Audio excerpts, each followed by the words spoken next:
A I എന്ന് പറയുന്നത് നമ്മളുടെ മെഷീൻസിനകത്തേക്ക് കിട്ടുന്ന ഡേറ്റയെ അനലൈസ് ചെയ്ത് ഇന്റലിജന്റ് ആയിട്ടുള്ള ഡിസിഷൻസ് എടുക്കുക. ഇതാണ് എ ഐ ചെയ്യുന്നത്.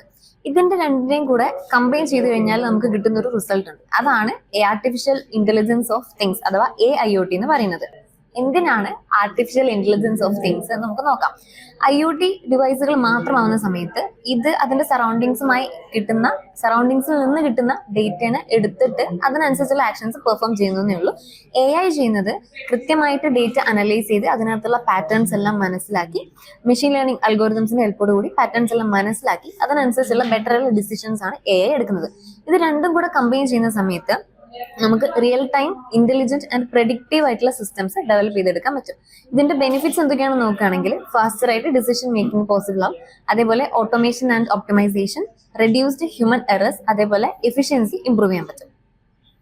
ഇനി AIoTയുടെ ആർക്കിടെക്ചർ ആൻഡ് വർക്കിംഗ് നോക്കുകയാണെങ്കിൽ അതിൽ ആർക്കിടെക്ചറിൽ ഫസ്റ്റ് വരുന്നതാണ് IoT ലെയർ എന്ന് പറയുന്നത്. അതായത് സെൻസേഴ്സും സ്മാർട്ട് ഡിവൈസസും ഇൻക്ലൂഡഡ് ആയിട്ടുള്ള ഈ ലെയറിലാണ് ചുറ്റുപാടുമായിട്ട് ഇന്ററാക്ട് ചെയ്ത് അവിടുന്ന് റോ ഡേറ്റ കളക്ട് ചെയ്യുന്നത്. രണ്ടാമത് വരുന്നതാണ് കണക്ടിവിറ്റി ലെയർ. ഈ കളക്ട് ചെയ്ത ഡേറ്റ നെറ്റ്വർക്കിലേക്ക് പാസ് ചെയ്യുന്നത് ഈ കണക്ടിവിറ്റി ലെയറിലാണ്. വൈഫൈ അല്ലെങ്കിൽ ബ്ലൂടൂത്ത് പോലെയുള്ള സഹായത്തോടെയാണ് ഈ ഡേറ്റ ഷെയർ ചെയ്യുന്നത്. മൂന്നാമതായിട്ട് വരുന്നതാണ് ഡേറ്റ പ്രോസസിംഗ് ലെയർ. അതായത് ഈ കളക്ട് ചെയ്ത ഡേറ്റനെ കമ്പ്യൂട്ടിംഗ് സിസ്റ്റത്തിലേക്ക് പാസ് ചെയ്യും. അതായത് ഒരുപക്ഷെ ക്ലൗഡോ എഡ്ജോ അല്ലെങ്കിൽ ഫോഗോ പോലത്തെ കമ്പ്യൂട്ടിംഗ് സിസ്റ്റത്തിലേക്ക് പാസ് ചെയ്തിട്ട് അവിടെയാണ് AI അല്ലെങ്കിൽ ML ഒരു സപ്പോർട്ട് വരുന്നത്. അവിടെയുള്ള ML അല്ലെങ്കിൽ AI ബേസ് ചെയ്തുകൊണ്ടുള്ള അൽഗോരിതത്തിന്റെ ഹെൽപ്പോട് കൂടിയിട്ട് ഇതിനകത്തുള്ള പാറ്റേൺസ് ഡിറ്റക്ട് ചെയ്യുകയും അതിനനുസരിച്ച് പ്രഡിക്ഷൻസ് നടത്തുകയും ആക്ഷൻസ് ട്രിഗർ ചെയ്യുകയും ചെയ്യും.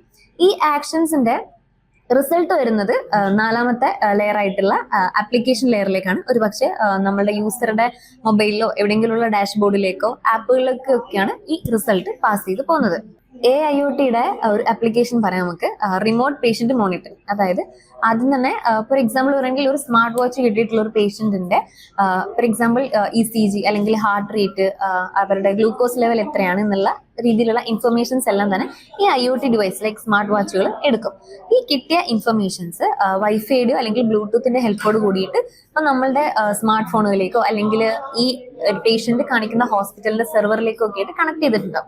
അവിടേക്ക് ഈ ഡാറ്റാസ് പാസ് ചെയ്യും. അതിനുശേഷം AI അല്ലെങ്കിൽ ML അൽഗോരിതത്തിന്റെ ഹെൽപ്പോട് കൂടിയിട്ട് ഈ റിയൽ ടൈം ഡാറ്റ അനലൈസ് ചെയ്തിട്ട് ഏതെങ്കിലും തരത്തിലുള്ള അബ്നോർമാലിറ്റീസ് ഉണ്ടോ എന്ന് ഡിറ്റക്ട് ചെയ്യും. അതിനനുസരിച്ച് AI പ്രെഡിക്ട് ചെയ്യും എന്തെങ്കിലും ഒരു രോഗത്തിന്റെ മുന്നോടിയായിട്ടുള്ള സിംറ്റംസ് ആണോ ഇത്, അദ്ദേഹത്തിന് എന്തെങ്കിലും പ്രശ്നങ്ങൾ ഉണ്ടോ എന്നുള്ളത് ഈ AI ഡിറ്റക്ട് ചെയ്യും. അതിനനുസരിച്ചുള്ള ഒരു റിസൾട്ട് ഈ ഡോക്ടറുടെ അല്ലെങ്കിൽ ഈ ഹോസ്പിറ്റലിലേക്ക് പാസ് ചെയ്യും. അതിനനുസരിച്ചാണ് ഇവർ ഈ പേഷ്യന്റിനെ മോണിറ്റർ ചെയ്യുന്നത്, റിമോട്ട്ലി മോണിറ്റർ ചെയ്യുന്നത്. അങ്ങനെയാണ് ആർട്ടിഫിഷ്യൽ ഇന്റലിജൻസ് ഓഫ് തിങ്സിന്റെ കുറച്ച് എക്സാമ്പിൾസ് പറയുകയാണെങ്കിൽ IoT വരുന്ന ഏരിയ തന്നെ like smart home, health care, അതേപോലെ സ്മാർട്ട് സിറ്റീസിലൊക്കെ തന്നെ ഈ AIoT യൂസ് ചെയ്യുന്നുണ്ട്. കൺക്ലൂഡ് ചെയ്ത് പറയുകയാണെങ്കിൽ ആർട്ടിഫിഷ്യൽ ഇന്റലിജൻസ് ഓഫ് തിങ്സ് അഥവാ AIoT എന്ന് പറയുന്നത് IoTയുടെയും AIയുടെയും കൂടെ ഒരു കമ്പൈൻഡ് ഫോം ആണ്. അതായത് നോർമൽ IoT ഡിവൈസുകൾ ചെയ്യുന്ന പോലെ നമ്മൾ ചുറ്റുപാടുമായിട്ട് ഇന്ററാക്ട് ചെയ്ത് അവിടുന്ന് ഡാറ്റ കളക്ട് ചെയ്യുകയും AIയുടെ ഹെൽപ്പോട് കൂടി അത് അനലൈസ് ചെയ്ത് ബെറ്റർ ആയിട്ടുള്ള ഡിസിഷൻസ് എടുക്കാനും AIoT ഹെൽപ്പ് ചെയ്യുന്നുണ്ട്. Thank you.